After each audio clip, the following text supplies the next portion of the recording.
Olá, tudo bem? Seja muito bem-vindo à última análise da Gazeta do Povo.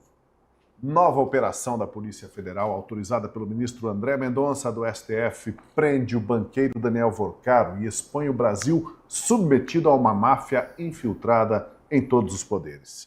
O ministro Mendonça chamou atenção para a periculosidade dos envolvidos. São profissionais do crime que atuam de forma coordenada, corrompem servidores públicos e buscam influenciar a opinião pública contra os agentes do Estado que os investigam.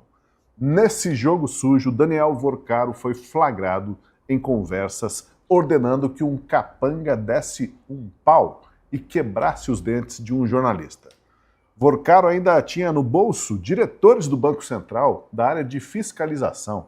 Diz a denúncia que havia contratos simulados de prestação de serviços por intermédio de empresa de consultoria, utilizados para justificar transferências financeiras efetuadas em favor dos servidores públicos vinculados ao Banco Central a título de contraprestação pela assessoria privada que forneciam.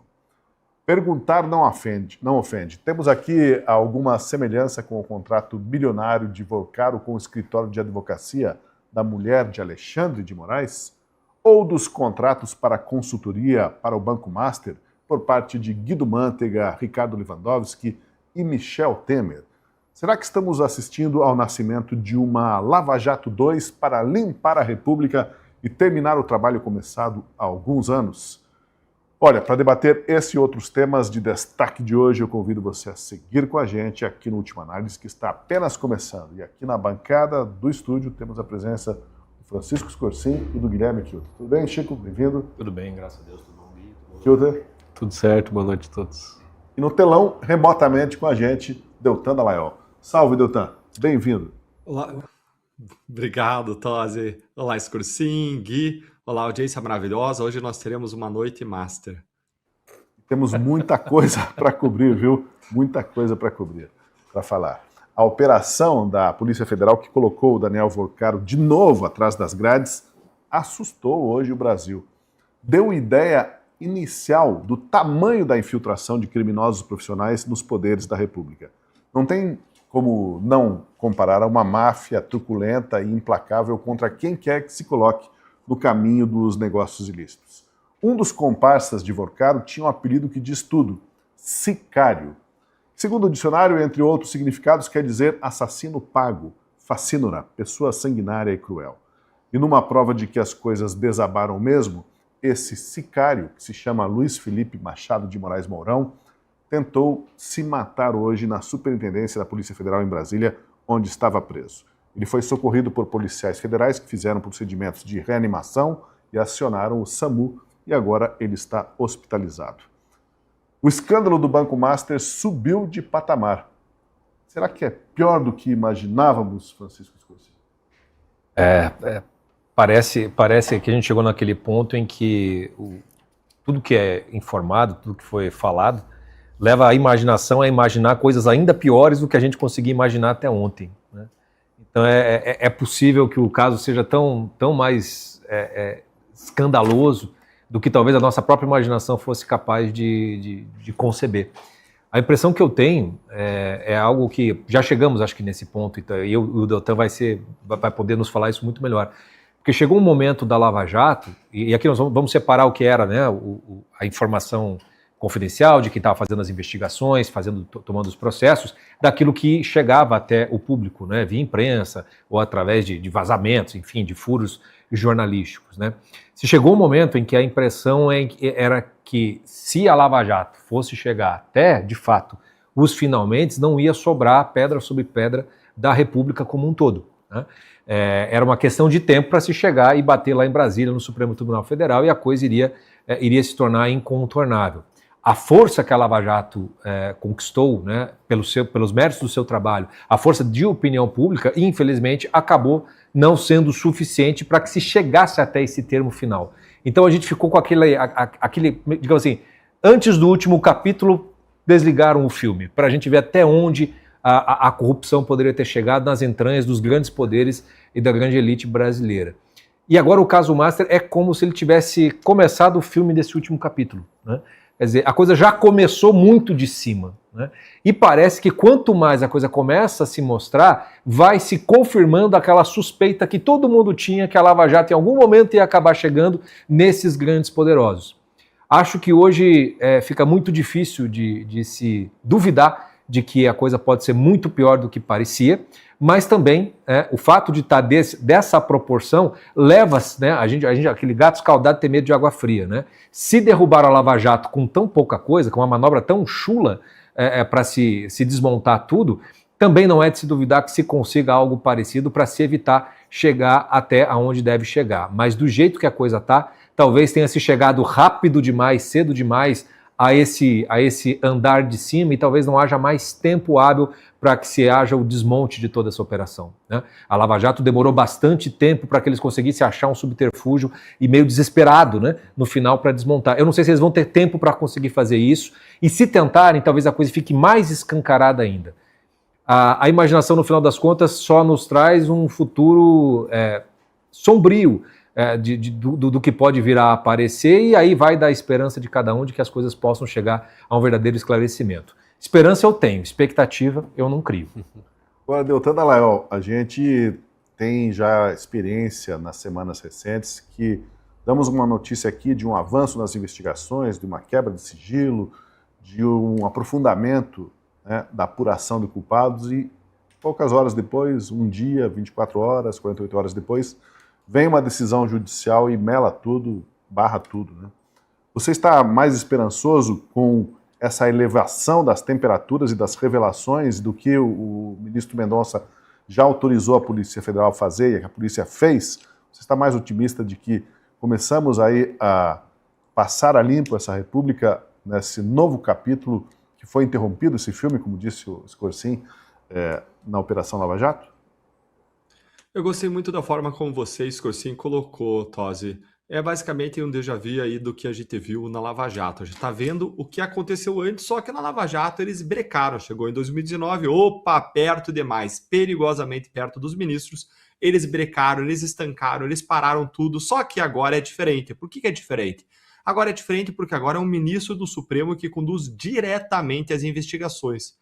Então eles não têm hierarquia, eles não têm um poder de supervisão, um poder de revisão para eles estancarem a investigação que o próprio ministro do Supremo Tribunal Federal conduz. E o que surpreende nesse caso é que você não tem simplesmente a prática de crimes conjugados com lavagem de dinheiro, conjugados com alguma corrupção, porque isso até já viu em outros casos. Mas você tem aqui uma organização criminosa de natureza mafiosa. Por que eu falo isso?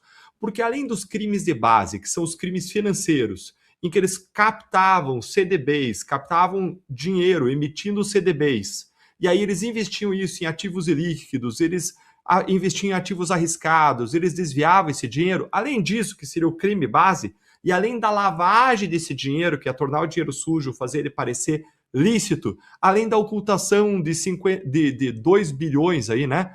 No dia da prisão, aí, logo após a prisão do próprio Vorcaro, além de tudo isso, que você encontraria normalmente crimes base, embora esse seja de dimensão muito significativa, mas se encontra crimes base em outras investigações e outras operações, aqui você tem uma busca articulada de cooptar e, se não, ameaçar agentes públicos e a imprensa. Vendo que o que se identificou foi que essa organização criminosa ela tinha um núcleo de corrupção que buscava cooptar agentes públicos pagando. A gente viu isso, por exemplo, com a imprensa. Acabou de sair uma notícia aqui fresquinha, mostrando que o Vorcaro teria pago aí milhões para um determinado jornalista. Acabei de receber isso aqui. Vou até ler com mais calma aqui enquanto vocês vão falando. Além disso, nós vimos que Vorcaro também cooptou agentes públicos, como você bem trouxe, Tosi, pagando por meio de contrato simulado para cooptar agentes públicos do Banco Central. E aí fica a dúvida, será que os outros contratos também não eram uma forma de cooptação, de corrupção? Mas não era só isso. Quando não dava certo a cooptação por meio da corrupção, aí eles cooptavam por meio da intimidação. Eles tinham um braço armado, miliciano, chamado de A Turma, que pressionava, que extorquia, que praticava violência, ameaças não só contra agentes públicos, não, mas também contra a imprensa. Existe um braço armado que era usado de forma livre, como sua milícia privada por Vorcaro, aparentemente, inclusive contra funcionários dele que o desagradavam, que o contestavam. Além disso, essa máfia, porque você tinha agora uma organização criminosa que praticava crimes base, que lavava dinheiro, que tinha uma estrutura de cooptação por meio de corrupção e, quando não, por meio de violência e intimidação. Não bastasse tudo isso, eles usavam uma máquina de contra-inteligência. Eles falsificavam cartas como se fossem cartas oficiais para derrubar conteúdos de redes sociais. Eles cooptavam e compravam senhas para ter acesso a sistemas do FBI, da Polícia Federal, do Ministério Público Federal. Tudo isso com o objetivo de barrar já na origem investigações contra eles, ou seja, contra-inteligência. A Polícia Federal, os órgãos de investigação têm serviços de inteligência e eles faziam uma contra-inteligência para minar essa inteligência. É isso que a operação de hoje revelou, Tosi, e que é muito preocupante. É a máfia no seu estado aí mais puro, mais forte. E, como a gente vê, essa máfia é tão poderosa, está acontecendo no andar tão de cima, que a gente está parecendo uma versão brasileira aqui de Gotham City. A gente vê aí a exposição de ligações com os próprios ministros do Supremo. E agora, com André Mendonça conduzindo esse caso, tudo fica mais difícil para que seja estancada essa sangria com o Supremo, com tudo, como diria Romero Jucá lá em 2016. Daqui a pouquinho a gente vai abordar como que esse desdobramento do escândalo pode afetar a situação do Alexandre de Moraes. Daqui a pouco a gente vai chegar lá, mas antes temos que mostrar várias das revelações que foram feitas nas investigações e nessa decisão do ministro Mendonça.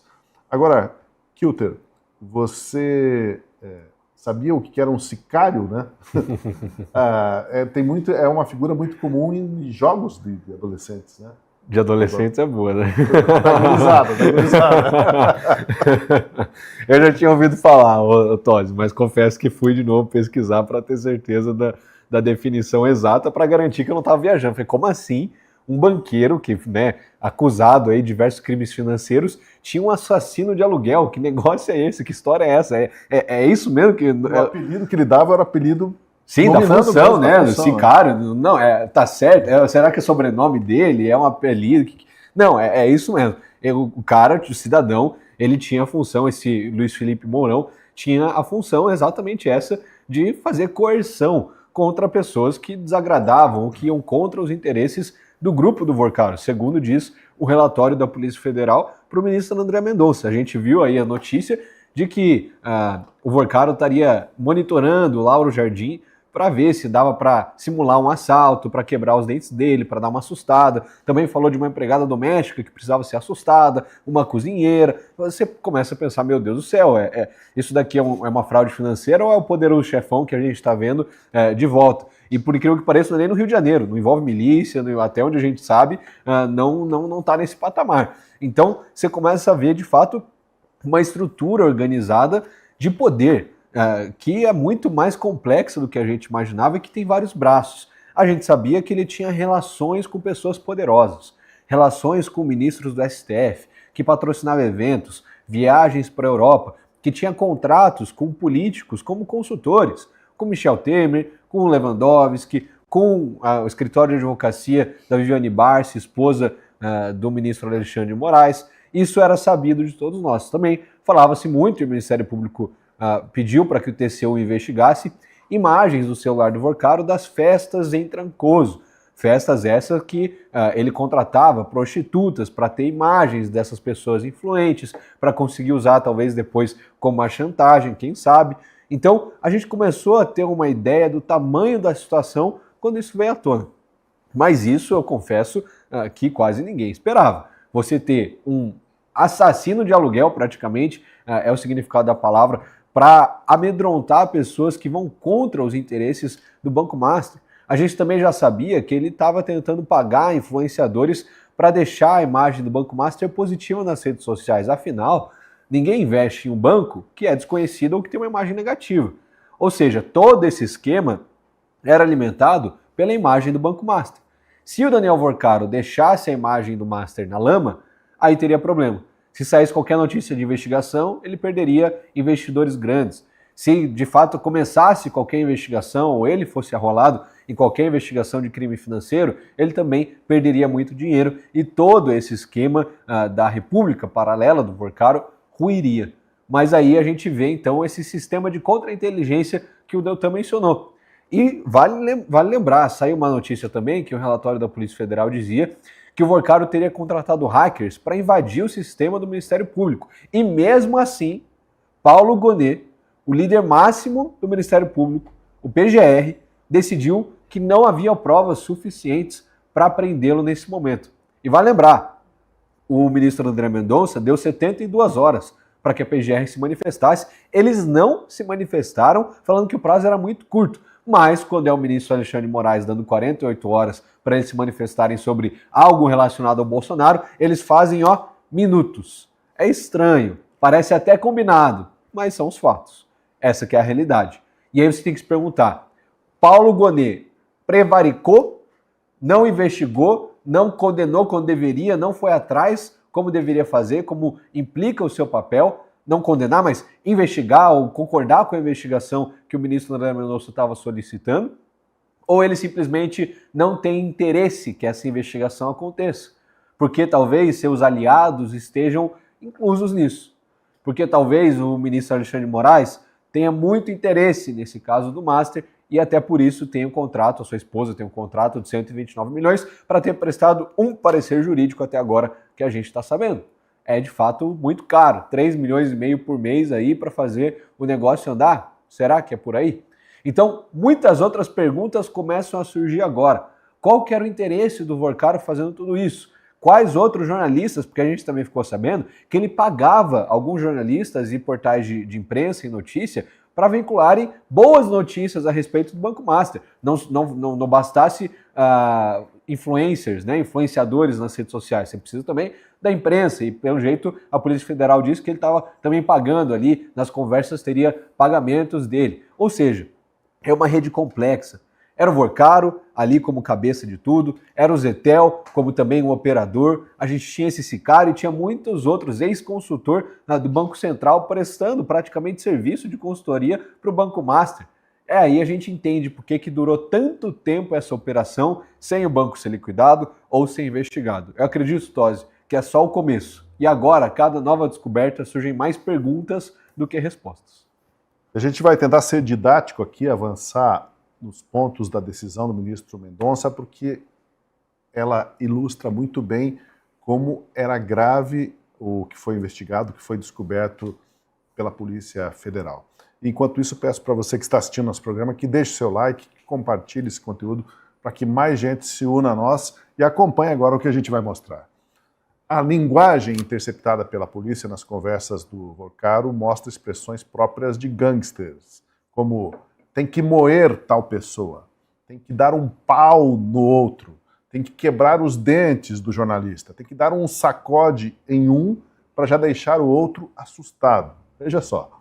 A ordem era simular assaltos e até sequestros contra adversários, inclusive jornalistas que publicavam notícias desagradáveis para o dono do Master. É tanta barbaridade que é difícil até por onde começar, mas vamos começar pelo mais grave, ameaça à vida. Segundo a decisão de Mendonça, que mandou prender o banqueiro, ele tinha um grupo de criminosos, que a gente comentou aqui, conhecidos como a Turma. Vorcaro dava ordens diretas para essa turma para intimidar concorrentes, para intimidar ex-empregados e jornalistas. O chefe dessa gangue, como falamos, era o Luiz Felipe Machado de Moraes Mourão, aquele que tinha o apelido de sicário e que tentou se matar na carceragem da Polícia Federal. Ele receberia 1 milhão por mês pelos serviços prestados. Acompanhe esse trecho agora da conversa de WhatsApp que foi relatado na decisão de Mendonça com base nas investigações da polícia. Em um desses diálogos, Mourão afirma a Vorcaro: "Bom dia, o Fabiano não mandou este mês e a turma está perguntando. Dá uma olhada com ele, por favor, obrigado."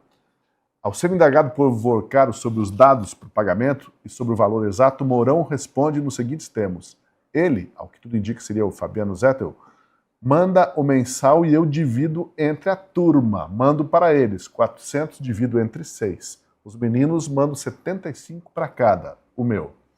O DCM e mais 2 editores é este o mensal. ele manda um e quando você manda bônus, eu divido entre os meninos e a turma. E vale a pena destacar mais um outro trecho. Ana Cláudia, funcionária de Vorcaro, pergunta: vai ser 1 milhão como normalmente? E recebe a seguinte resposta do Vorcaro: sim. Em seguida, ela faz a transferência bancária e junta o comprovante de pagamento de R$1 milhão na conta indicada por Mourão, o tal sicário. Conta essa pertencente à empresa King Empreendimentos Imobiliários e Participações Limitada. R$1 milhão para o sicário, o matador, o capanga. Dá para entender até o valor pago, né? Porque cá entre nós, né? Ninguém quer que um sicário, um matador, fique insatisfeito com o acerto de contas, né? O pagamento do seu serviço. Então, R$1 milhão parece que ele não ia reclamar muito. Ao que tudo indica, havia 2 pagamentos, portanto, que o Vorcaro não tolerava atraso, Deltan. Um, como sabemos, era aquele que, né, ele falava assim, ó, não atrasa aí o pagamento para o escritório aí, presta serviços ligado ao STF. E o outro para o tal do sicário. Com um e outro, não se brincava, era o entendimento do Vorcaro, hein, Deltan? A dúvida é qual que é mais perigoso deixar de pagar ou atrasar o pagamento.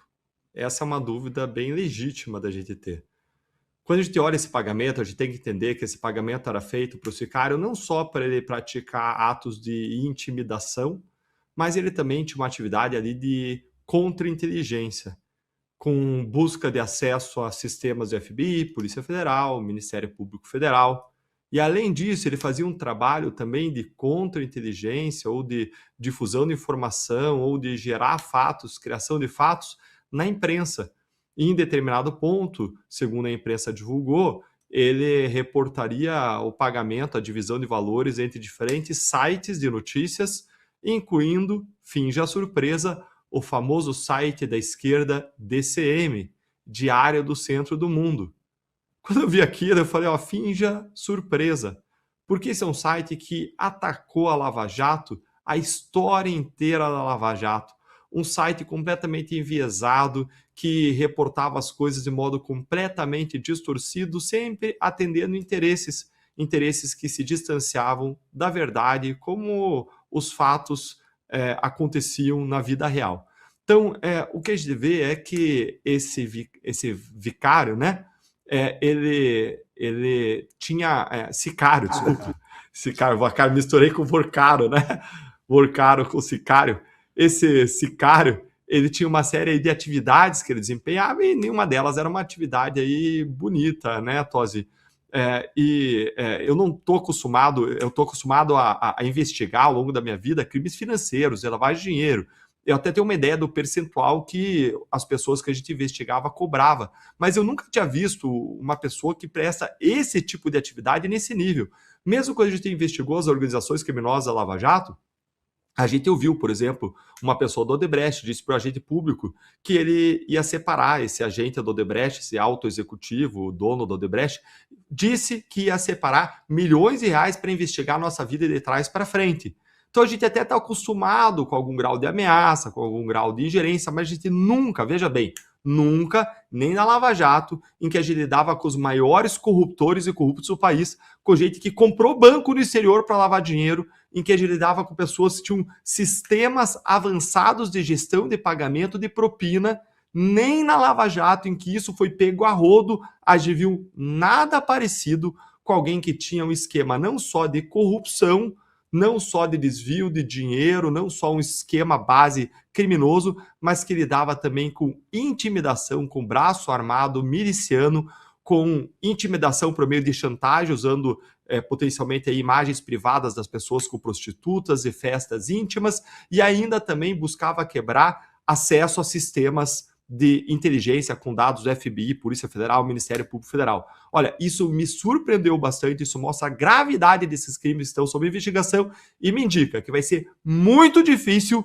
dos grandes interessados da República varrer esse esquema para debaixo do tapete. Agora, Scorsim, por falar no Alexandre de Moraes, né, as novas revelações parece que complicam um pouco a situação do ministro. Mas eu quero ouvir também o próprio Deltan falar sobre isso, além do Kilter, claro. Veja o que diz sobre a maneira como o Vorcaro encontrava para pagar servidores públicos cooptados para o esquema. Nós vamos ali acompanhar o trechinho.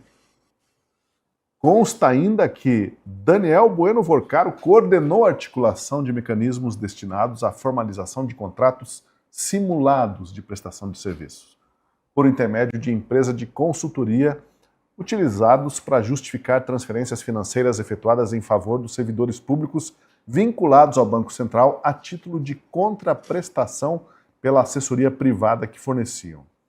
Como eu disse antes, perguntar não ofende, Scorsin. Alguma semelhança entre esses contratos de prestação de consultoria desses servidores do Banco Central, que daqui a pouco a gente vai saber quem são eles, com os contratos, por exemplo, do escritório de advocacia da Mulher de Moraes, ou do Guido Mantega, que era 1 milhão por mês, Ricardo Lewandowski, mesmo afastado, o escritório da família dele recebia 250 mil por mês, Michel Temer, que também prestou consultoria.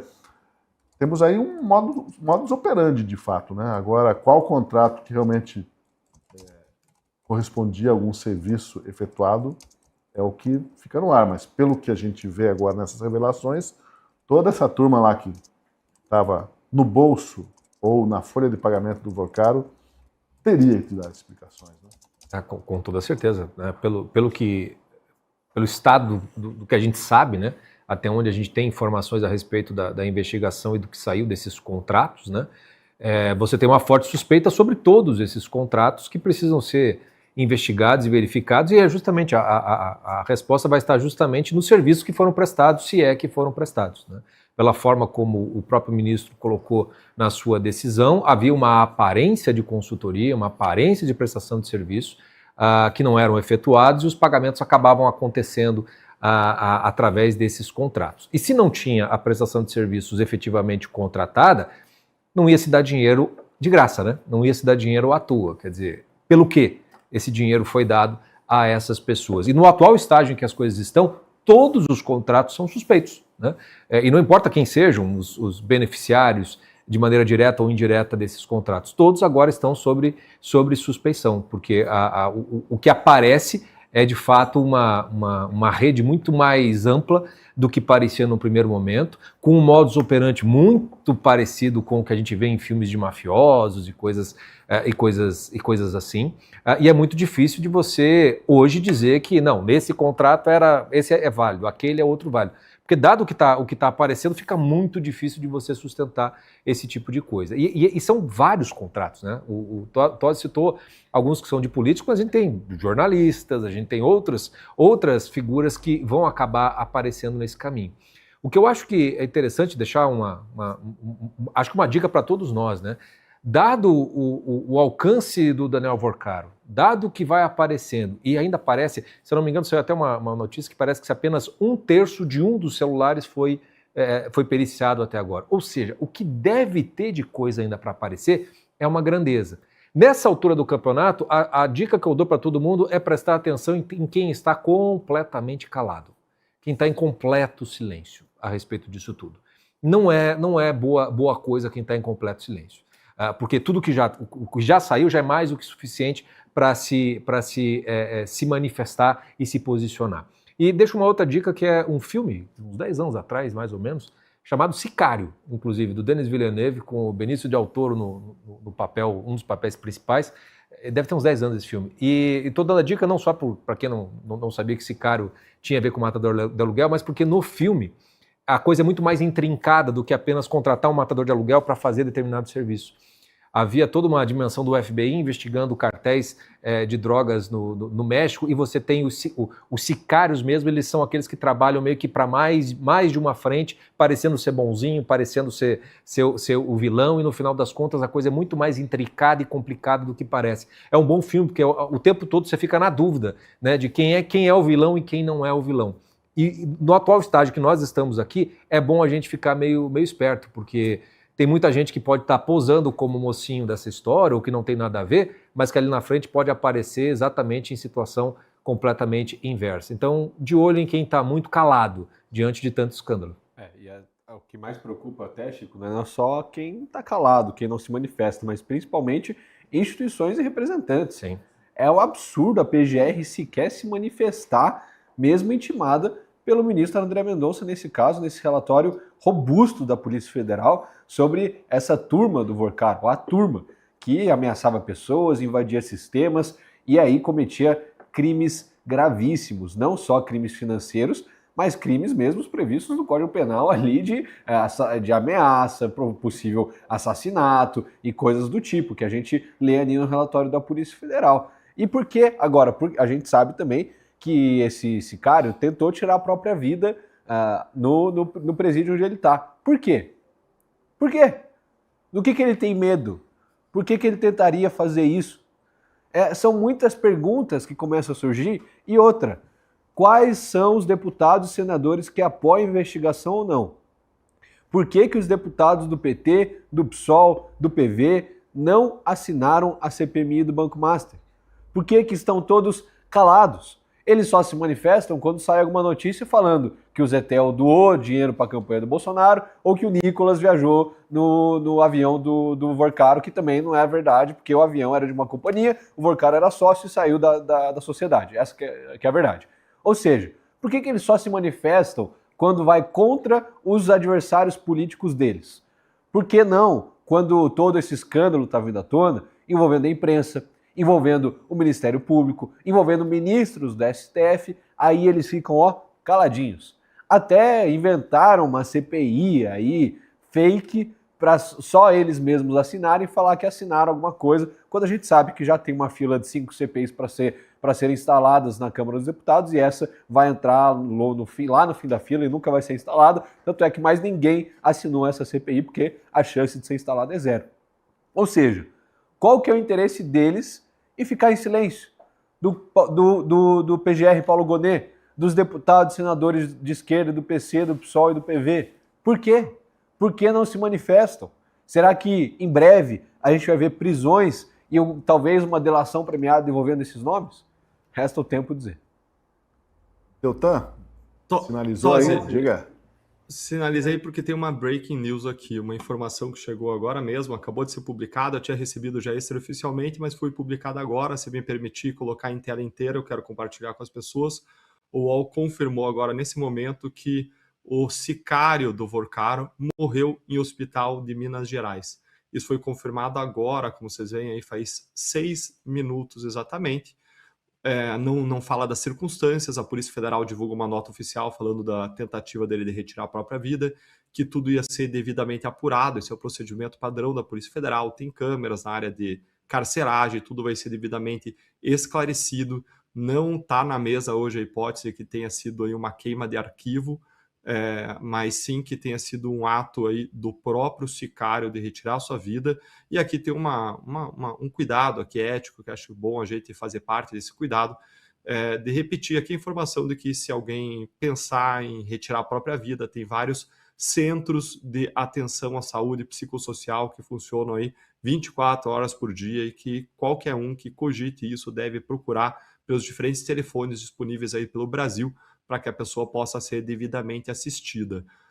Nós não comemoramos jamais a morte de ninguém, nós defendemos a vida e defendemos da mesma forma a punição justa de quem quer que cometa crimes. Tosi, com você. Pois é, situação trágica, temos todos os elementos aí realmente de crime organizado, de máfia, agora temos até um corpo, né? Alguém que tira a vida em função da gravidade de tudo que vem acontecendo e das consequências disso. Consequências tanto do nível individual quanto do nível de país, de nação. Daqui a pouco a gente vai falar sobre uma situação incrível que é dos servidores do Banco Central, diretores de fiscalização, que tinham um contrato, o contrato não era exatamente com eles, mas eles recebiam, né, por serviços terceiros, para serem consultores do Daniel Vorcaro e para aconselhar o Daniel Vorcaro sobre fiscalizações que ocorreriam e o Vorcaro meio que devolvia para eles, vê aí a minha prova se está boa, se eu escrevi certinho, se a minha defesa, se o meu argumento está bom. Não, melhora isso, melhora aquilo, porque depois vai chegar na nossa mão e a gente tem mais como dar um jeito para você. Nesse nível era a relação dos fiscalizadores com o banqueiro corrupto. Bom, mas ainda sobre o Alexandre de Moraes, sobre o escritório da esposa dele, o senador Eduardo Girão cobrou a CPI do crime organizado, que é presidida pelo PT, por não ter quebrado ainda o sigilo da esposa de Alexandre de Moraes, a Viviane Barsi de Moraes. Inclusive, numa manobra, não foi votado um requerimento meu de quebra de sigilo da esposa do ministro Alexandre de Moraes, Viviane Barsi. Por que não? 129 milhões de razão se tem. Tem ligação com o Banco Master.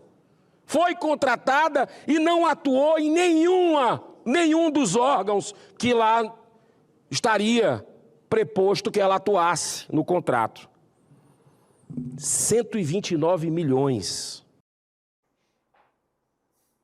Essa é uma pergunta que, enquanto não for respondida, não for explicada, será ecoada por toda parte e não deixará de ser ecoada aqui no programa Última Análise, né? Quando se vai explicar esse contrato e agora com essas revelações ainda, como a gente já comentou há pouco, esse tipo de contrato, esse tipo de consultoria é cada vez mais suspeita, não é? E aí eu deixo para quem sentir a vontade de falar mais um pouquinho aí sobre o que colocou o senador Girão. Muita vontade de falar disso, porque fez parte da minha vida investigar crimes financeiros, crimes de lavagem de dinheiro, e contratos de consultoria são uma tipologia, como a gente chama na área da investigação, clássica de lavagem de dinheiro. O que é uma tipologia de lavagem de dinheiro? É uma técnica pela qual a lavagem de dinheiro é de modo frequente realizada, é comumente realizada. O que é lavagem de dinheiro? Você pega o dinheiro sujo, produto de crimes, produtos de atividade ilícitas, produto de corrupção, de desvio de dinheiro público, e você adota uma série de técnicas, de estratégias diferentes para fazer com que aquele dinheiro ele pareça um dinheiro lícito. Então vejam só, vamos supor por hipótese, vamos tratar, por exemplo, do caso desses servidores do Banco Central que recebiam por meio de contratos simulados.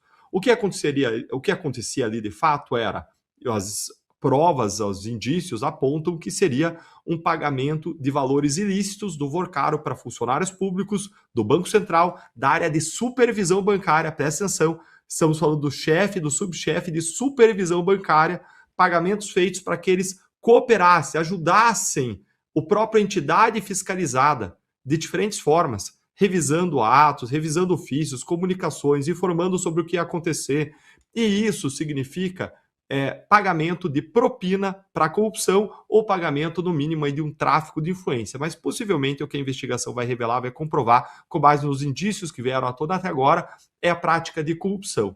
Então, o pagamento da corrupção é um dinheiro que é gerado a partir de um crime de corrupção, um crime previsto no Código Penal, e para que esse dinheiro não entre no bolso do funcionário público com um carimbo de propina, afinal de contas, como que o dono do banco vai pagar para o chefe de supervisão bancária do Banco Central algum valor? Eles lavam esse dinheiro. E como é que eles lavavam nesse caso específico? Qual é essa tipologia de lavagem de dinheiro? Nessa técnica específica, que é a formulação de contratos de consultoria, o que acontece é a realização de um contrato que simula, finge uma origem lícita e legítima para algo que tem origem ilícita e ilegítima. A origem ilícita e ilegítima é a origem do crime de corrupção, mas se finge que, na verdade, aquele dinheiro está entrando por conta de um contrato, de uma prestação de serviços de consultoria para um terceiro qualquer. Até o Vorcaro, ele tomava cuidado de dizer que esse dinheiro não podia sair do bolso dele, não podia sair do banco, tinha que sair por uma pessoa terceira. Por quê? Porque se fosse uma consultoria prestada pelo funcionário do Banco Central para alguém do banco, ficaria descarado que era só uma simulação ou que era algo, no mínimo, que revelava um conflito de interesses. Então, eles faziam toda uma simulação, um fingimento para dar uma origem lícita, aparência de origem lícita e legítima para algo que era ilícito. Então, contratos de consultoria, eles foram muito usados, por exemplo, ao longo do Petrolão, por empreiteiras. O que as empreiteiras faziam? As empreiteiras, elas faziam contratos superfaturados com a Petrobras, desviavam dinheiro da Petrobras, superfaturavam, recebiam milhões, bilhões a mais, aí foram pagos às empreiteiras, e aí para pagar a propina, essas empreiteiras faziam contratos de consultoria fictícios, fraudulentos, simulados, com empresas de lavadores de dinheiro profissional. No caso, lá, Alberto Youssef tinha uma série de empresas de consultoria. O dinheiro era passado para as empresas do Alberto Youssef, que nem no nome dele estavam no nome de Testas de Ferro e Laranja, e Alberto Youssef, em seguida, transformava esse dinheiro das contas bancárias em dinheiro em espécie ou mandava esse dinheiro para o exterior com a finalidade de pagar políticos e funcionários públicos. Então vejam, mais uma vez, a gente vê aqui contratos de consultoria sendo usados por Daniel Vorcaro para o pagamento de funcionários públicos do Banco Central. Agora a questão que fica é, será que outros contratos de consultoria, como aquele com Ricardo Lewandowski, chefe da Polícia Federal, que investigava o Vorcaro, ou aquele contrato de consultoria com Alexandre de Moraes, todo poderoso, ministro do STF. Aliás, vamos corrigir para ser muito claro, contrato de consultoria com a esposa de Alexandre de Moraes, com o escritório da esposa, mas sem comprovação até hoje da prestação concreta de serviço que justifique o valor, muito menos que justifique o montante de 129 milhões de reais previsto em contrato. Será que esses contratos de consultoria também não eram contratos simulados? E essa é a questão que fica no ar.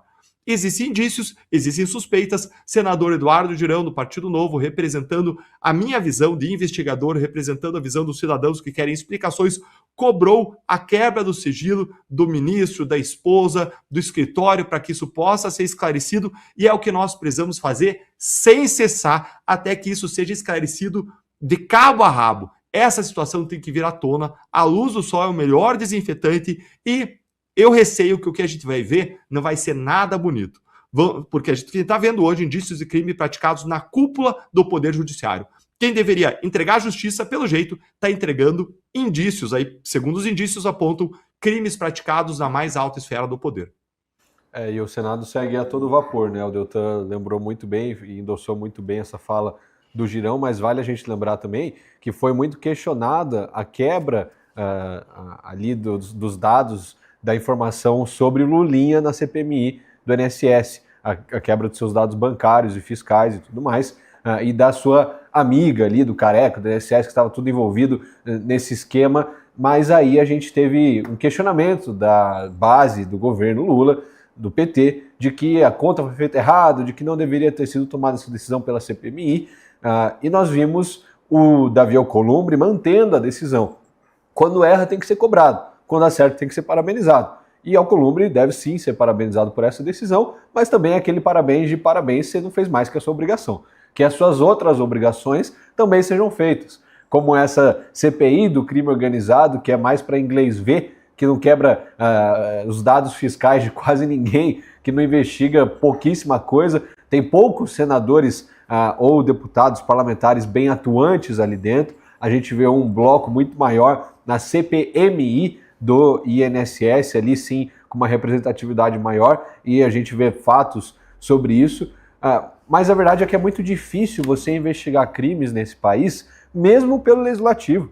Porque ali o PT continua com a maioria, a base do governo Lula continua com a maioria, seja na CPMI ou na CPI. E aí sabe o que acontece? Quando vai para o STF dá uma canetada, como foi a decisão de hoje do ministro Flávio Dino, de barrar aí a quebra dos dados fiscais e bancários dessa amiga, a Roberta, investigada na CPMI do INSS. Ou seja, é um esforço absurdo dos parlamentares para instalar uma CPMI, é um esforço absurdo para aprovar e articular uma aprovação dessas de quebra dos dados fiscais e bancários, e aí você vem um ministro em uma canetada e anula todo esse trabalho de meses. Um trabalho sério de investigação, com o aval de vários deputados eleitos, jogados muitas vezes por água abaixo ou que atrapalham.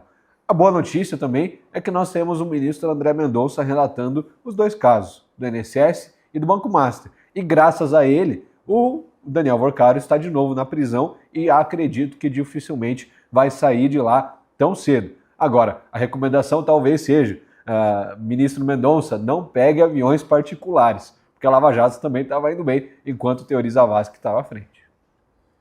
Bom, a gente precisa... rapidamente, eu ia falar aqui, mas olha lá, vai lá, Deltan. Daí a gente já dá sequência. Certo. Pois não. Eu queria fazer um rápido adendo, que é o seguinte. Primeiro, quando a gente fala que existem indícios da prática de crimes por parte dos ministros, a gente não está acusando ninguém, todo mundo tem presunção de inocência. Mas o que é o ponto importante aqui? Como que você sabe que um negócio é simulado? Você sabe que um negócio de prestação de serviços, um contrato é simulado quando existe o contrato, existe o pagamento, mas esse pagamento não tem uma contraprestação, ou seja, não existe a prestação de serviços que corresponda ao pagamento feito. Não existe uma prestação de serviços que tenha um valor correspondente à prestação, ao pagamento, ao valor do pagamento feito. E vamos lembrar que, consultados vários escritórios de advocacia, todos disseram: não existe esse patamar aí de pagamento no mercado hoje. E quando a gente vai olhar o grau de especialização, com todo o respeito, da esposa do ministro Alexandre de Moraes, ela tem uma especialização em marketing. Só isso, talvez seja muito marketing, porque não há uma especialização notória que justifique o pagamento desse valor. Se ela atuasse nas dezenas de milhares de ações do Vorcaro, a gente poderia até raciocinar, justificar, dizer, olha, até um pagamento generoso, né? O valor foi muito bem cobrado acima do valor de mercado, mas existe uma prestação significativa, contudo, não é isso que aconteceu. Se há registro de um caso em que ela atuou, e não há registro de atuação perante os órgãos centrais, os órgãos públicos que o contrato previa a sua atuação. Então, quando a gente olha esse contrato e vê a ausência de uma comprovação de serviço, existe sim essa suspeita fundada de que isso possa ser um contrato simulado, um negócio simulado, e isso desperta a necessidade absoluta de uma quebra de sigilo, de uma investigação adequada para mostrar que no Brasil não tem A e B, não tem fulano e ciclano, que pau que desce em Chico, desce em Francisco, e de que todos estão debaixo da mesma lei. Aí sim poderemos dizer, como os ministros querem dizer, que nós vivemos em uma república, em uma verdadeira democracia. Até porque, né, Deltan, a gente sabe que esse modus operandi de fazer contratos fictícios para prestação de serviços que não existem foi descoberto, foi revelado agora, era a maneira como o Daniel Vorcaro cooptava esses agentes públicos. Então, alguns a gente já sabe que foram cooptados, outros precisam se explicar, precisamos entender exatamente o que acontecia. Mas, como se diz, presunção de inocência, contudo, os indícios são fortíssimos e não é de hoje. Mas tem uma coisa também que é preciso colocar. Presunção de inocência. Mas a mulher de César precisa não só ser honesta, precisa parecer honesta. Quanto mais ministros do Supremo Tribunal Federal. Dado que é uma prova inconteste que o contrato existia, o ministro Alexandre de Moraes tinha o dever de esclarecer esse contrato. Ele tinha o dever de se manifestar a respeito disso. Ele permanece silente com relação a isso. E pior, né? O que consta é que abriu investigação para tentar descobrir quem é que teria divulgado esse contrato e feito ele vir a público. Quer dizer, o silêncio do ministro talvez seja um indício tão ou mais forte do que a própria existência do contrato. Cheira fogo, tem fumaça, tem calor, então parece que tem fogaréu, tem fogueira. Olha, a gente precisa mostrar aqui até para ficar claro que ninguém exagera quando diz que existia uma verdadeira máfia organizada, comandada pelo Daniel Vorcaro. E dentro dos desafetos dele, né, contra quem ele acionou os serviços do tal sicário, estavam um funcionário e um chefe de cozinha. Veja só, Vorcaro faz determinação expressa a Mourão para levantar tudo dos dois, que seriam o funcionário e esse chefe de cozinha, a ele associado. A uma certa altura, o Daniel Vorcaro expressamente menciona a Mourão. O bom de dar sacode no chefe de cozinha primeiro, o outro já vai assustar. E em outra ocasião, o Vorcaro diz a Mourão que a empregada dele o estaria ameaçando. E diz, empregada Monique me ameaçando. É mole? Tem que moer essa vagabunda. E o Mourão responde, o que é para fazer? Puxa endereço, tudo. Responde o Vorcaro. E em outra conversa ainda, o Vorcaro manda seguir e intimidar o jornalista de O Globo, o Lauro Jardim. Ele diz assim, esse Lauro, quero mandar dar um pau nele, quebrar todos os dentes num assalto. E em seguida o Mourão coloca 2 símbolos de sinal positivo em relação à mensagem na qual o Vorcaro afirma a intenção de quebrar os dentes do jornalista. Mais adiante a conversa segue com ordens claras para atacar o alvo. E ainda em relação à mensagem de Vorcaro, como você vê ali, quero dar um pau nele, o jornalista. Mourão pergunta, pode? Vou olhar isso. E confirmando o ânimos de agressão, diz a decisão do Mendonça, Vorcaro responde sim. Sim o quê? Sim, pode dar um pau nele. A investigação da polícia aponta que essas ameaças não foram pontuais a esta ou aquela pessoa, havia esse núcleo de intimidação que tinha a ação violenta como regra, intimidar mesmo. E aí, né, é de dar calafrios, Kilter, porque para preservar os dentes do Brasil de hoje, você tem que tomar muito cuidado, escolher as palavras nas críticas ao Banco Master, às autoridades da República. Mostra teus dentes aí, Kilter. Os meus, graças a Deus, estão intactos e também os do Lauro Jardim ficaram onde deveriam estar, né? Esse plano não foi adiante graças à justiça sendo feita, o que é uma raridade nesse país. Alguém foi preso antes de cometer um crime e agora, quem sabe, seja condenado e pague por esses crimes. Se bem que essa prisão ainda vai ser julgada ali por demais ministros, como Gilmar Mendes e o próprio Dias Toffoli, e aí a gente sabe que o negócio tende a não caminhar tão bem assim, afinal, o próprio Dias Toffoli puxou o caso para ele, decretou sigilo, tinha o Tayaya com participação de um fundo do Zetel, ou seja, o negócio está muito embaçado, e o Gilmar Mendes também é o maior defensor ali do Dias Toffoli que a gente vê dentro da Suprema Corte.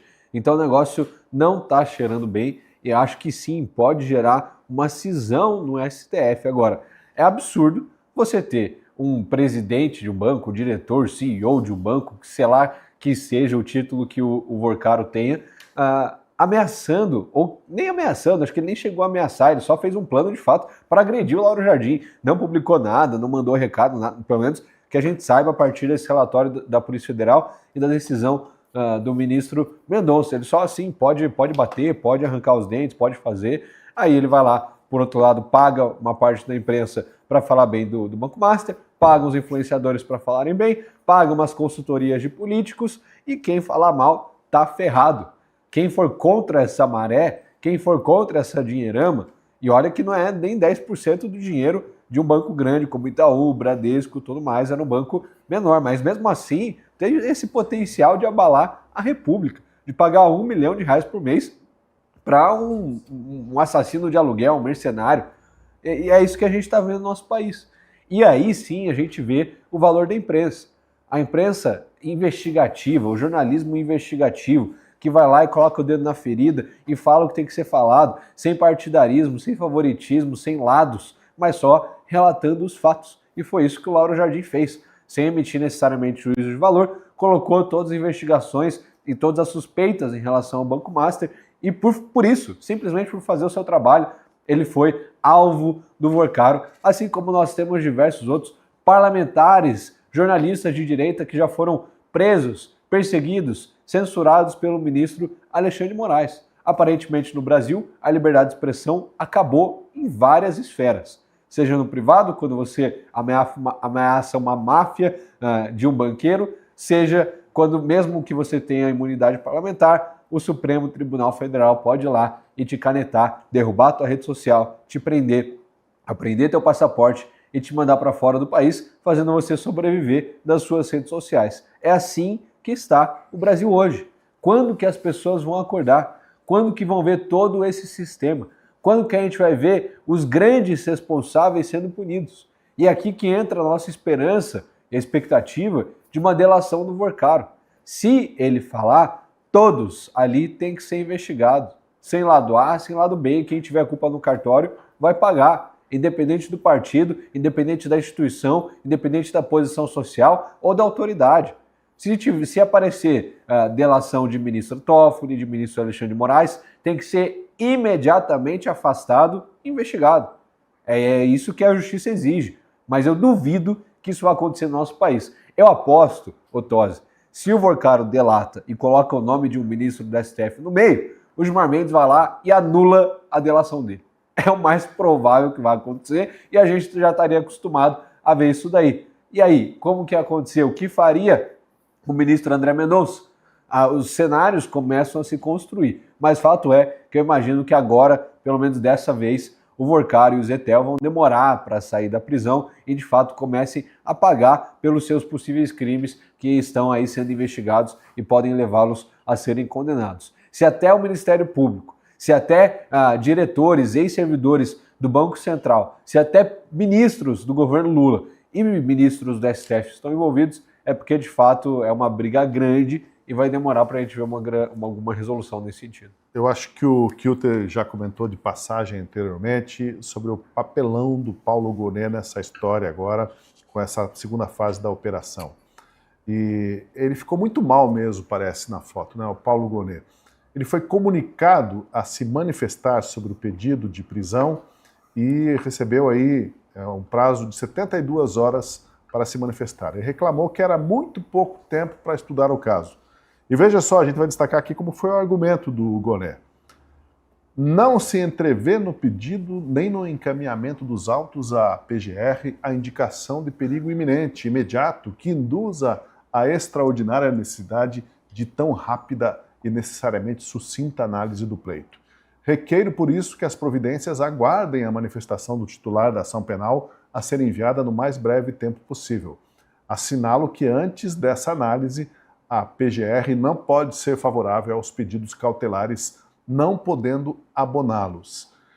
E o ministro André Mendonça deu uma lapada no Gonê por causa dessa manifestação infeliz. Ele disse lamentar a posição do procurador porque se está diante da concreta possibilidade de se prevenir possíveis condutas ilícitas contra a integridade física e moral de cidadãos comuns, jornalistas e até mesmo de autoridades públicas.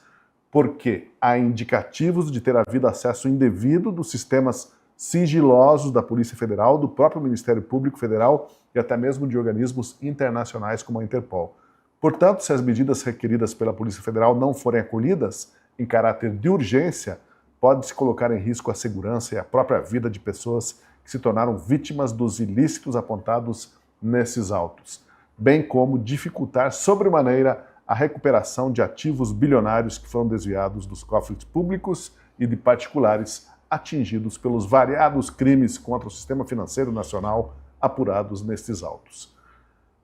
Deltan, que o Gonê era lento, a gente já sabia, mas agora só faltou o ministro dizer que o PGR está se fazendo de cego, porque o Gonê teve um comportamento esquisito aí, dá até a impressão que ele está querendo proteger alguém, ou foi pura inépcia? Tosi, lento? Não sei se é lento, não. No caso Bolsonaro, ele foi muito rápido. Bolsonaro foi acusado, teve alegações finais, pessoas ouvidas, condenado, tudo em menos de um ano. Achei ele muito rápido. O STF é muito rápido também. Agora, a gente espera que essa mesma agilidade possa acontecer em todos os casos, mesmo quando envolve ministros do Supremo Tribunal Federal. É isso que a gente espera. Vamos lembrar que a Procuradoria-Geral da República, ela é capitaneada pelo Procurador-Geral, mas que ele pode requisitar e formar a equipe do tamanho que ele quiser. Ele pode chamar para trabalhar com ele uma força-tarefa de procuradores só para acompanhar esse caso, para trabalhar de forma integral, para e passo com a Polícia Federal, para estar lá dentro da Polícia Federal acompanhando cada diligência e para não ter nenhum atraso. Tudo é uma questão de aquilo que você considera prioritário. E se esse caso não é prioritário, eu não sei mais o que é prioridade no Brasil, Tosi. Eu queria aproveitar para dizer que a gente tem aqui mais de 3 mil pessoas assistindo, estávamos com 3.600 agora há pouco, mas a gente só tem 1.400 curtidas. Queria pedir para você colocar o seu dedo aí nesse botãozinho da sua frente, que é o joinha, para que o YouTube possa entender que esse conteúdo é relevante, se você também acha relevante, e enviar para outras pessoas que possam acompanhar e se unir à nossa voz que clama por justiça e para que esse caso não seja abafado e para que ele tenha a celeridade necessária. E eu queria ainda deixar uma pergunta para vocês nos comentários. Eu queria que vocês me dissessem o que é pior, a ameaça de quebrar os dentes com o objetivo de silenciar ou impor uma violência institucional com uma censura e uma ordem de silêncio sob pena de 10 mil, 100 mil reais por tweet e por manifestação que você faça. Nós temos visto ilícitos se manifestarem de diferentes formas. Para silenciar, para amordaçar, para calar. Uma das formas é a violência física. A outra forma é a violência institucional e ao abuso de poder. A gente tem visto um Supremo Tribunal Federal agir de modo que não fica tão distante no resultado da forma como a gente vê uma organização criminosa como aquela do Vorcaro agindo. E me diga o que você acha pior aí nos comentários. É a quebra dos dentes de uma pessoa ou é impor mordaça em alta escala contra jornalistas e cidadãos de todo o Brasil? E, para encerrar, eu queria dizer, para encerrar esse comentário feito aqui de alguns tweets, eu queria compartilhar aqui a tela com vocês e dizer, Tosi, para você, o que muito me preocupou em relação a esse trecho em que foram transcritas aqui algumas mensagens que mostram essa atuação violenta do Vorcaro, como ele chama a turma, né? E eu fiquei pensando, por que ele deu esse nome, a turma, para esse grupo de mensagens? E fiquei pensando até se não diz respeito, né, uma alusão ao Supremo Tribunal Federal, composto por turmas, em que uma turma tem decidido o destino da pessoa sem direito a recurso, de modo final, taxativo. Fiquei pensando se não é a turma, no sentido de algo irrecorrível e que eles impõem a própria vontade, como querem e quando querem. E aí o que mais me assustou foi que depois dessa transcrição aqui das mensagens que dizem respeito a Lauro Jardim, no item 47 da decisão, o ministro André Mendonça, ele diz: ao longo de toda a representação policial, há inúmeros episódios no mesmo sentido. Inúmeros. A gente não tem acesso ainda à representação policial, apenas à decisão, mas a gente já sabe que, de onde saiu isso, tem muito mais. Tudo o que está acontecendo é extremamente grave. Eu queria levantar uma hipótese para pensarmos juntos, ou pelo menos deixar isso na mesa, do porquê o PGR pediu mais tempo, né? É evidente, né? Quando você lê a decisão do ministro Mendonça e você vai às mensagens, é evidente que você tem uma situação que exigia mesmo, né, uma medida de urgência, né? A hipótese que eu quero destacar aqui tem a ver com, acho que foi ontem mesmo, saiu a notícia de uma manifestação do PGR, ou da Procuradoria-Geral da República, contestando uma decisão do ministro Gilmar Mendes numa outra ação, e me chamou muita atenção o argumento que o PGR utilizou, que era mais ou menos, não tinha nada a ver com o Bolsonaro, mas ele disse o seguinte: olha, se o STF manter essa decisão, isso vai acabar beneficiando o Jair Bolsonaro. E me chamou muita atenção isso, porque não tinha nenhuma referência, nenhuma relação com o processo do ex-presidente Bolsonaro. E por que razão, então, colocar isso como se fosse, olha, veja bem o que você está fazendo, porque senão você vai acabar ajudando o Bolsonaro. A impressão que me passa do Procurador-Geral da República é que, dado o ímpeto de todos eles para condenar o Jair Bolsonaro, para construir aquela narrativa do suposto golpe, para se chegar numa condenação, o grau de inter-relação que se estabeleceu entre o PGR e principalmente os ministros Toffoli, Alexandre de Moraes, Gilmar Mendes, talvez o ministro Dino, mas principalmente esses três, me parece que isso se tornou tão forte entre eles que as movimentações do PGR me parecem ter pouco a ver com aquilo que está nos autos, nos casos. E, primeiro de tudo, tem a ver com isso aqui vai nos prejudicar ou não. Né? Porque quando se fala assim, isso vai favorecer o Jair Bolsonaro, isso significa que isso tem o condão, tem o poder de desmistificar, né, de desmentir tudo aquilo que foi construído. A impressão que eu tenho é como se fosse um ato falho do Procurador-Geral, é como se ele estivesse profundamente inseguro de tudo que foi feito, não tivesse convicção alguma a respeito disso, e tudo que vai aparecendo, se tem a menor possibilidade de atingir algum dos ministros do STF, e não digo nem ele, acho que não é nem a favor dele, mas de, ao atingir esses ministros, desmontar tudo aquilo que foi feito da peça de ficção para pegar o Jair Bolsonaro, ele vai agir no sentido de tentar conter isso, de tentar fazer as coisas irem com um pouco mais devagar e não com a rapidez com que ele agiu no caso do Jair Bolsonaro. Então eu deixo essa hipótese. Talvez o PGR esteja agindo muito mais com uma espécie de proteção corporativista entre os ministros e de si mesmo, porque no fundo eles construíram uma turma que não tem a ver com a turma do STF, talvez nem com a turma do Sicaro ali, do Vorcaro, mas uma turma entre eles, das quais talvez eles já nem saibam mais o que eles estão fazendo, eles só estão se protegendo. Eu tenho uma tese também, ô Chico, a tese de que o Paulo Gonet é meio corno manso, assim, sabe? Assim, sabe? Eu vou explicar.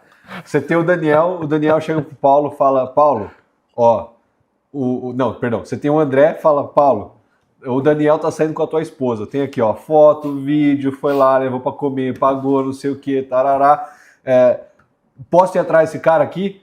Aí o Paulo fala, não, porque o advogado dele é muito bom, deixa o cara lá, não mexe com ele, que o negócio, deixa quieto, não vou me manifestar, deixa como tá. É quase a mesma coisa, o Vorcaro tava contratando um hacker para invadir o seu sistema e você vai ficar quieto, não vai falar nada, não vai se manifestar? Não, deixa quieto que o advogado dele é bom. A outra hipótese, talvez, é que, de fato, ele participou aí, quem sabe, de alguma festa em Trancoso ali, né, ou talvez o próprio Alexandre de Moraes deu a letra para o Gonet e falou, Gonet, isso daí, esquece isso daí, não é tão legal. Independente dessas teses e dessa hipótese, a conclusão é a mesma. Paulo Gonet deveria ser afastado do cargo da PGR, não deveria estar lá, mas sim alguém que de fato investigue, faça a justiça acontecer nesse país, faça as investigações andar. A gente tem aqui o Dr. Dallagnol, que fez a Lava Jato acontecer, que quando ninguém mais queria investigar os graúdos, os grandes nomes da política, ele foi lá e fez.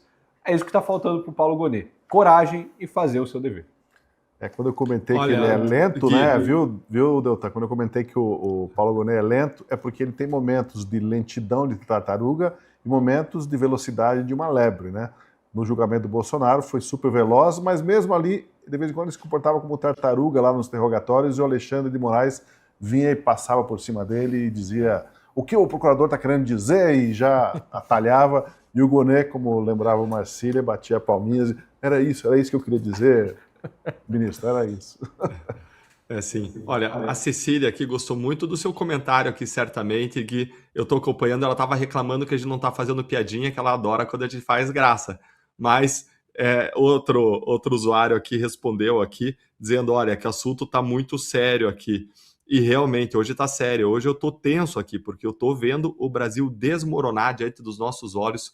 Então, Cecília, olha, eu prometo que nas próximas eu vou ser mais descontraído, mas nessa aqui eu acho que o clima está bastante pesado. Eu agradeço o Gui aí por dar uma aliviada no clima, mas hoje eu estou mais tenso. Fora a minha piadinha sem graça do começo, que o Gui deve ter virado aí pro escursinho e falado piadinha de tiozão, eu estou me contendo aqui. Eu ia falar isso para Cecília, Deltan. Ela tinha que agradecer e ficar sem as piadas de tiozão do Deltan.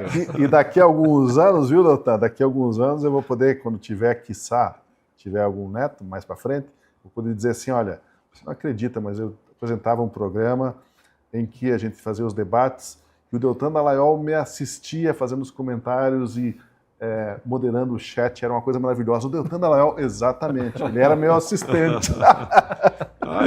Aí, estamos mesmo aqui, ó, seguindo os comentários todo mundo. Então, se vocês escreverem, a gente está acompanhando, não deixe de comentar, deixar a sua opinião, manda o seu oi.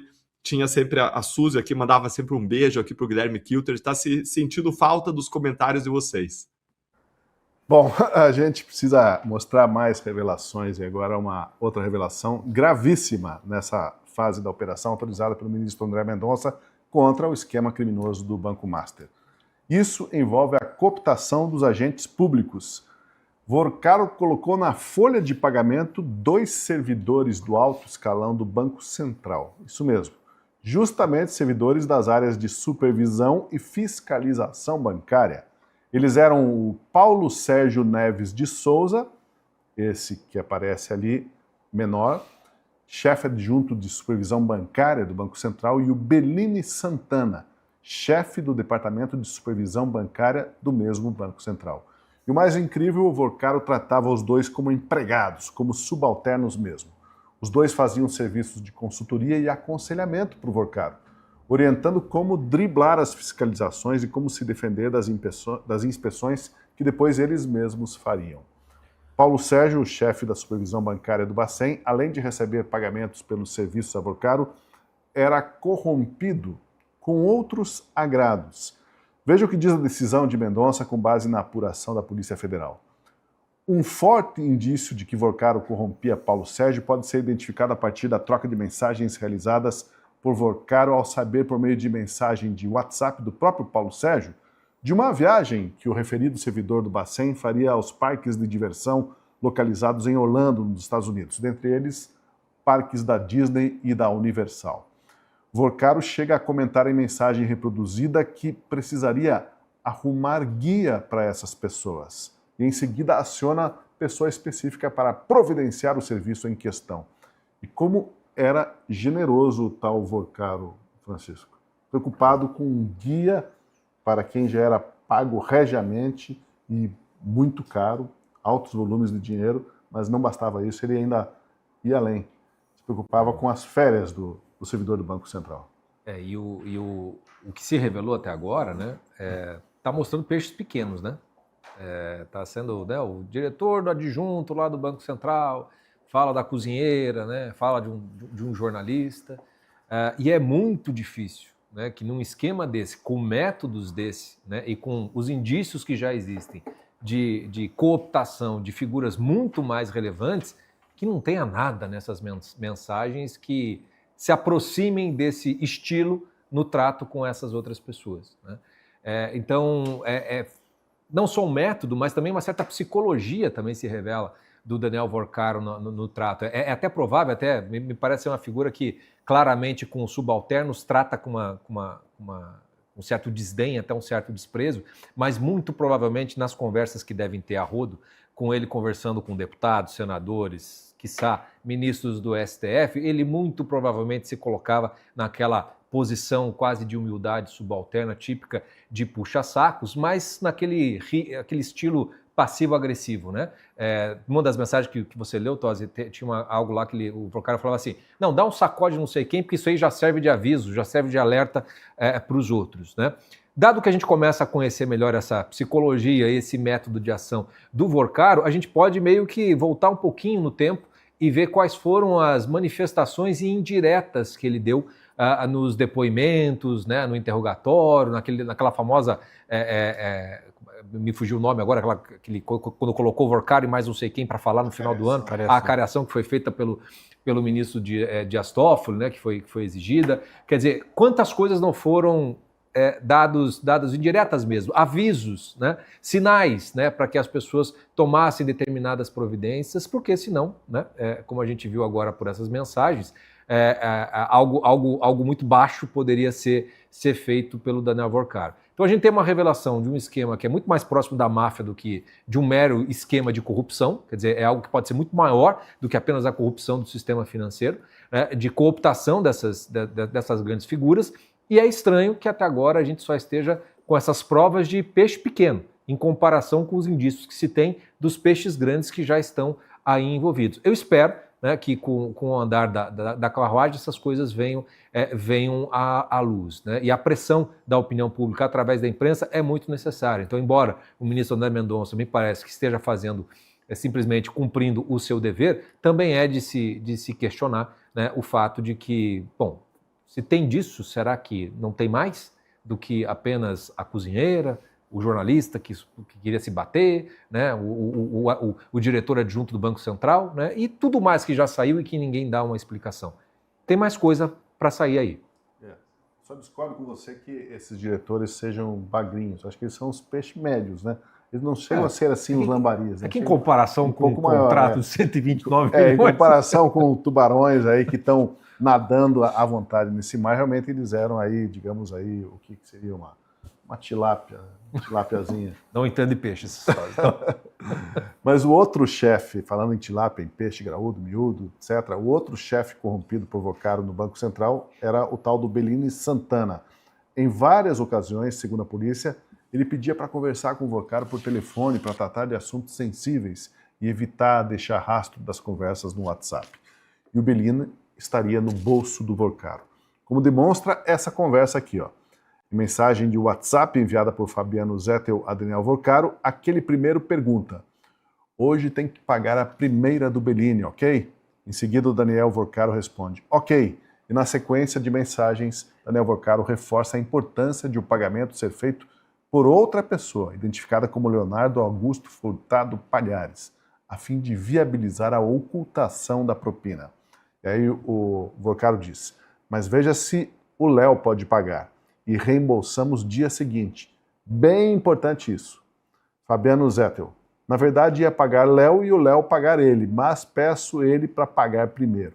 Em outra mensagem, o Fabiano Zettel diz a Vorcaro: Bellini cobrando, paga? A resposta do Daniel Vorcaro foi: claro. Agora, o ruim, Deltan, de ter tanta gente assim no bolso é que as pessoas ficam cobrando, né? Aí tá o camarada aí cobrando, o diretor do banco lá cobrando, que tinha que entrar o dinheiro, né? O tico-tico, como diria outros personagens aí da política apanhadas em situações constrangedoras, estava cobrando. E como também houve cobrança, salvo engano, de alguém lá ligado ao Supremo, ao Judiciário, que também estava com pressa de receber os recursos que eram pagos regiamente pelo Vorcaro. E o Vorcaro tinha uma hierarquia ali de pessoas que não podiam ficar sem receber esses pagamentos. Agora, que esses dois diretores adjuntos, diretores de fiscalização do Banco Central aprontaram, é incrível como que essas pessoas se deixam corromper, porque apesar de a gente, né, sabe que não são peixes grandes, mas são servidores de carreira, numa carreira bonita, valorizada, né? a elite do funcionalismo público e a que ponto que chega, né? A corrupção, a capacidade do ser humano de se corromper por uns trocos a mais é impressionante, doutor. Sim, Tosi, eu conheci vários servidores do Banco Central extremamente dignos, dedicados, alguns inclusive atuaram na área de fiscalização de operações, transações financeiras, inclusive internacionais, nos ajudaram muito na investigação de lavagem de dinheiro, de crimes financeiros, pessoas dedicadas, honradas e que dignificavam o serviço público. Contudo, como a gente viu, esses dois não faziam isso, faziam o contrário. E eu queria relembrar de um fato que muita gente esqueceu em relação a esses dois. Vamos lembrar ao tal do Bellini Santana e Paulo Sérgio Souza. Dá uma olhadinha aqui comigo nessa matéria que saiu aqui na Malu Gaspar no final do ano passado. Ó. Teve um ofício que foi assinado pelo chefe do Departamento de Fiscalização, exatamente Paulo Sérgio Neves de Souza, o tal do chefe aí da Disney, né, que ganhou aí o benefício da Disney, do Daniel Vorcaro. Então, Paulo Sérgio Neves de Souza, junto com um outro servidor do Banco Central, o Aquino, e o Vorcaro, eles tiveram uma videoconferência em 17 de novembro do ano passado, em que também estava, olha quem, o chefe do Departamento de Supervisão Bancária do Banco Central, Bellini Santana. Então imagina, gente, o Vorcaro junto, se reunindo com Paulo Sérgio, que estava no bolso do Vorcaro, Bellini Santana, segundo as investigações, o bolso do Vorcaro, e esse Aquino. Não temos nenhuma informação de nada em relação ao Aquino. Agora, se o Aquino estava ali corretamente, imagina a pressão dele, a cama de gato que ele sofreu, para usar uma expressão que o Guilherme Kilter nunca ouviu porque ele é muito jovem. Mas imagina a cama de gato, o cara estava ali e o cara estava numa cilada, basicamente, porque eram 3 contra 1. Só que não eram 3 do Banco Central contra 1 do Banco Master. Eram 3 do Master contra 1 do Banco Central, sendo que 2 eram agentes secretos. Então, olha a situação. E aí, adivinha o que saiu dessa reunião? Olha aqui, ó. A reunião virtual durou 40 minutos e nela, conforme um documento do próprio banco que acabou sendo usado pela defesa do executivo para livrá-lo da cadeia, Vorcaro informou das negociações em curso na busca de uma solução de mercado para o conglomerado Master. Ou seja, se essa reunião serviu para alguma coisa, foi para livrar Vorcaro da cadeia. Uma reunião entre 3 agentes do Banco Master, 2 disfarçados, agentes secretos, que ostentavam ali no peito uma insígnia do Banco Central, mas que por baixo daquilo usavam o uniforme do Master, e um apenas do Banco Central numa mesma reunião. Coisa boa não podia sair. Saiu uma justificativa que foi usada para derrubar a prisão preventiva do Vorcaro, dizendo que a viagem dele de jatinho era para achar uma solução lá no exterior para o Banco Master. Quando, se alguém quer comprar um banco, não é o vendedor que vai para o exterior, é o comprador estrangeiro que vem para o Brasil, faz medidas, due diligence, compliance, olha todas as negociações, olha os ativos, os passivos, as medidas anticorrupção, anti-lavagem de dinheiro, para depois tomar sua decisão. Então essa história nunca colou. E agora a gente vê que o documento usado para confirmar essa história de que não estava fugindo do Brasil foi um documento que veio aí de funcionários do Banco Master, travestido de funcionários do Banco Central do Brasil. E toda essa movimentação, todas essas novidades do dia, o escândalo, as prisões, tudo isso repercutiu, claro, no Congresso. Para o senador Sérgio Moro, o avanço no combate ao crime do colarinho branco, esse avanço de hoje é a oportunidade de limpar a República, continuando o trabalho que foi começado na Operação Lava Jato. Acompanhe. Mas qualquer um que lê essa decisão, de pronto, concorda com a medida que foi tomada. Quem sabe nós possamos, a partir dessa providência drástica, começar de novo a esclarecer vários fatos que assombram essa República e quem sabe possamos também limpar essa República. O trabalho que foi começado na Operação Lava Jato, que não obstante, foi depois desmontada por razões políticas, unicamente com o objetivo de permitir que voltasse não só a impunidade, mas como é revelado pelo escândalo do roubo dos aposentados e pensionistas do INSS, e igualmente pelo escândalo do Banco Master, para que voltasse a roubalheira. Ninguém em uma república deve estar acima da lei. Nem mesmo um banqueiro com conexões poderosas. E houve várias outras manifestações também no Senado. A pressão aumentou sobre o presidente Davi Alcolumbre para abrir a CPMI do Banco Master. E essa cobrança foi feita tanto por oposicionistas, como os senadores Jorge Seif, de Santa Catarina, e o Eduardo Girão, do Ceará, como governistas, como o Jorge Cajuru, de Goiás. E eu entendo que nós, acompanhando as redes, as tendências, a própria imprensa, hoje existe uma responsabilidade muito grande do Senado Federal, do presidente Davi, de todos nós, enquanto representantes da população brasileira. Nós precisamos abrir uma CPMI do Banco Master com urgência. É uma necessidade, nós devemos isso à população brasileira, independente dos nossos partidos, independente de quem seja atingido, quem tiver que pagar, que pague, quem for inocentado, que seja inocentado, que tenha ampla defesa, mas não dá para o Congresso Nacional se omitir diante de tantas arbitrariedades, nós estamos falando de um dos maiores criminosos recentemente da história do Brasil. Se a gente não entrar com uma CPMI aqui, é passar um recibo à nação. É sinceramente pedir renúncia. Eu não dá vontade nem de comparecer e muito menos falar aqui na tribuna se a gente não tomar uma providência como essa. Pelo amor de Deus. Que essa presidência, Davi Alcolumbre, como bem falou agora o senador Jorge Seif, tem o dever de abrir ou uma CPI ou uma CPMI. A minha aqui no Senado tem 51 assinaturas dos 81 senadores, mas eu concordo com o senador Jorge Seif que daria mais legitimidade uma CPMI, porque o escândalo é tão gigante que precisa ter deputados eleitos pelo povo, assim como senadores também, você está certo. Mas o presidente tem que abrir uma das duas, não pode fazer de conta que não existe. Pois é, e de novo no meio do caminho tem essa pedra, né? A pedra que se chama Davi Alcolumbre. Como é que ele vai autorizar uma CPI ou CPMI que investigue os próprios aliados dele no Amapá, que estão envolvidos até a medula com investimentos suspeitíssimos do fundo de pensão dos servidores do Banco Master?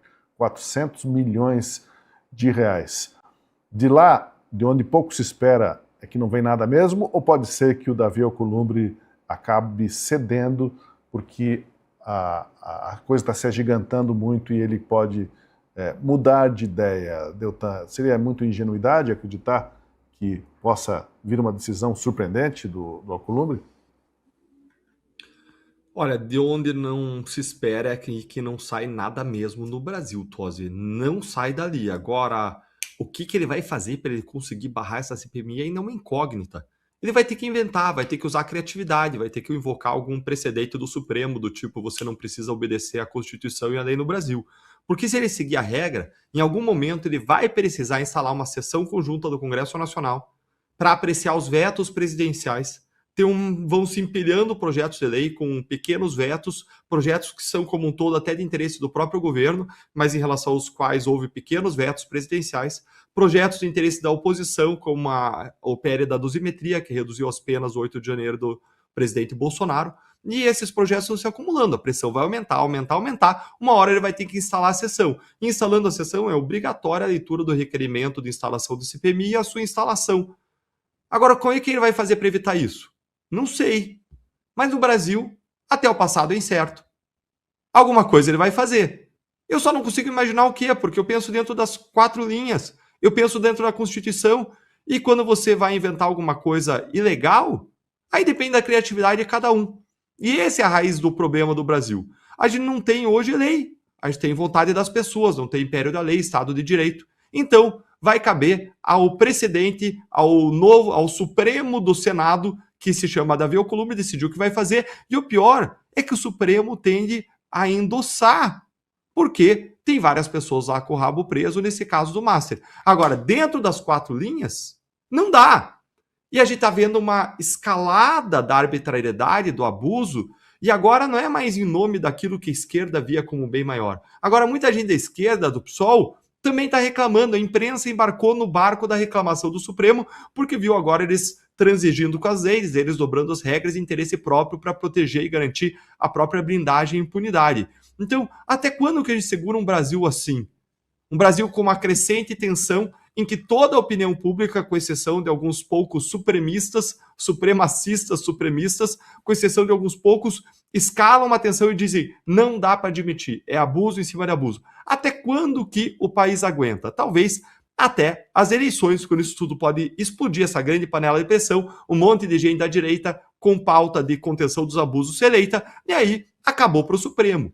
Acabou, inclusive, para Davi Alcolumbre, porque ele não vai ser reeleito presidente do Senado. Então, eu acho que é uma questão de tempo, Tosi. Eu acho que ele consegue segurar, ele pode usar a criatividade, mas ali na frente, o acerto de contas, o encontro de contas, chamado eleição, espera essas pessoas todas. Zé, não dá para deixar batido hoje, apesar de a gente ter comentado por cima, a Operação Salva Lulinha, que segue a todo vapor. Quem entrou no circuito agora foi o ministro Flávio Dino, do STF. Ele suspendeu a decisão da CPMI do INSS que quebrou o sigilo da empresária amiga do Lulinha, a Roberta Luchsinger, aquela mesma que foi flagrada conversando com o careca do INSS e aconselhando o careca a apagar tudo, a jogar os telefones fora porque a polícia estava chegando. O Flávio Dino, suspendeu a quebra do sigilo, alegando que a CPMI não poderia ter votado em bloco 87 requerimentos. Isso, segundo ele, violaria a exigência de fundamentação individual para tal medida invasiva. Agora, com esse raciocínio, o Flávio Dino abriu brecha para a defesa de Lulinha alegar a mesma coisa. E em reação a essa liminar do Flávio Dino, o presidente da CPMI, o senador Carlos Viana, fez um forte desabafo, acompanhado de outros parlamentares que integram a comissão. Eu recebo com profunda indignação e enorme preocupação institucional a decisão liminar proferida pelo ministro Flávio Dino, que suspende os efeitos da quebra de sigilo aprovada pela Comissão Parlamentar Mista de Inquérito do INSS. Essa decisão ocorre após o presidente do Congresso Nacional, Davi Alcolumbre, ter analisado formalmente os questionamentos levantados e concluído de forma expressa que a votação realizada na CPMI respeitou integralmente o regimento e a Constituição brasileira. Ou seja, a própria presidência do Congresso reconheceu a legalidade do procedimento e manteve a decisão soberana da comissão. Ainda assim, a investigação que busca esclarecer uma das mais graves fraudes já cometidas contra aposentados e pensionistas e idosos do Brasil sofre agora mais uma interrupção.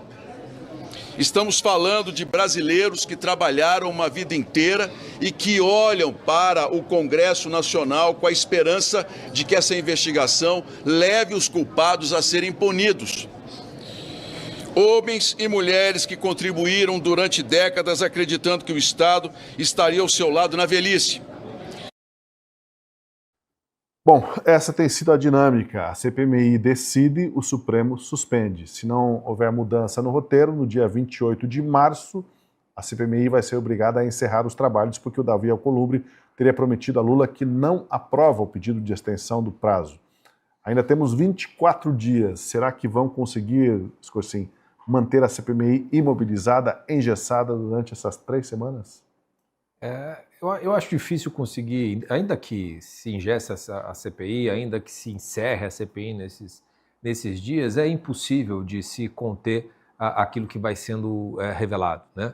Porque embora a CPMI possa ter lá, consegue o sigilo quebrado, é retirado e tudo mais, a gente sabe que essas mesmas medidas foram já deferidas pelo ministro André Mendonça, que é o relator da investigação que está sendo feita pela Polícia Federal, e, portanto, é uma questão de tempo para que essas mesmas informações acabem vindo à tona, né?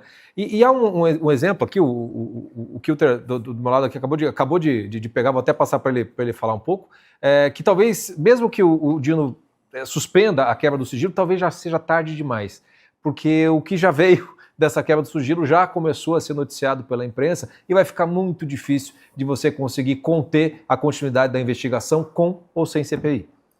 Pois é, Chico. Traz aí, em primeira mão, então, a notícia que o Lulinha movimentou uma grana, uma mufunfa daquelas. Pois é, acabou de sair do Metrópolis aqui, segundo o jornalista André Schauders, a informação de que o Lulinha teria movimentado quase 20 milhões de reais em 4 anos na sua conta física, da pessoa física, entre investimentos, pagamentos, etc. Agora a pergunta é, será que ele é um empresário muito bem sucedido ou a mesada que ele recebia era muito alta?